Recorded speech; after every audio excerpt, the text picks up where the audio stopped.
রাজধানীর পল্লবীতে ৭ বছরের শিশুকে ধর্ষণের পর নৃশংসভাবে হত্যার ঘটনায় বিচার চেয়ে সোচ্চার হয়েছে ক্রিকেট পাড়া। শান্ত, মুশফিক, লিটন, তামিম ইকবাল থেকে শুরু করে মহিলা দলের অধিনায়ক নিগার সুলতানা জ্যোতিও এবং সবাই এক কণ্ঠে চেয়েছেন দ্রুত ও দৃষ্টান্তমূলক বিচার। বাংলাদেশের টেস্ট অধিনায়ক নাজমুল হোসেন ফেসবুকে নাজমুলের ভেরিফাইড পেজ থেকে আজ এ নিয়ে একটি পোস্ট করা হয়।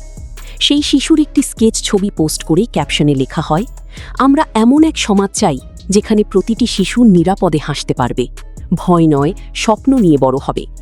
আর কোনো জীবন যেন এভাবে থেমে না যায়। আল্লাহ তাকে জান্নাতুল ফেরদৌস দান করুন, আর দোষীদের এমন শাস্তি হোক যা সমাজের জন্য দৃষ্টান্ত হয়ে থাকে।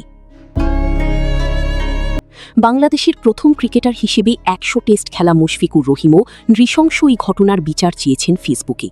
তার ভেরিফাইড পেজ থেকে একটি গ্রাফিক্স ছবি পোস্ট করা হয়। পোস্টটির ক্যাপশনে লেখা হয়, আজ সকালে খবরটা শুনে স্তব্ধ হয়ে গেছি। ছোট্ট নিরাপত্তা, ভালোবাসা আর আশ্রয় পাওয়ার কথা ছিল, এমন ভয়ানক নিষ্ঠুরতা নয়। এই নিষ্পাপ শিশুটির জন্য দ্রুত ও দৃষ্টান্তমূলক বিচারের দাবি জানাচ্ছি। কোনো পরিবারকে যেন এমন কষ্ট সইতে না হয়। শিশুদের ওপর অপরাধের সর্বোচ্চ শাস্তি হওয়া উচিত। বাংলাদেশের টি-20 অধিনায়ক লিটন দাসের ভেরিফাইড ফেসবুক পেজে করা পোস্টে লেখা হয়, কন্যা সন্তানের বাবা হিসেবে খবরটি শোনা অত্যন্ত উদ্বেগজনক এবং মর্মান্তুদ। কোনো সমাজে এমন ঘটনা মেনে নেওয়া যায় না। আমাদের সন্তানদের নিরাপদ পৃথিবী প্রাপ্য, যেখানে তারা কোনো ভয় ছাড়াই বড় হতে পারবে। যে কোনো অন্যায়ের সঠিক বিচার হওয়া প্রয়োজন, সেক্ষেত্রে সেই বিচার হতে হবে অবিলম্বে। আমরা যখন জন্য সমস্বরে ন্যায় বিচারের দাবি জানাচ্ছি, তখন আসুন স্পষ্টভাবে উচ্চকণ্ঠে বলি, এই ধরনের অপরাধী কঠোরতম শাস্তিই প্রাপ্য। আমরা আর কখনোই এমন কোনো ট্র্যাজেডির পুনরাবৃত্তি দেখতে চাই না।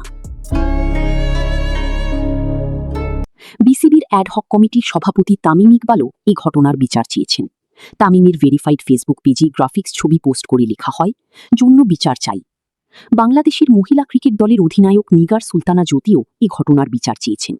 জ্যোতির ভেরিফাইড ফেসবুক পেজে করা পোস্টে লেখা হয়, ফুল ফুটবে না, ফুল ফুটবে না, ফুল আর ফুটবে না, ফুল আর কখনো ফুটবে না।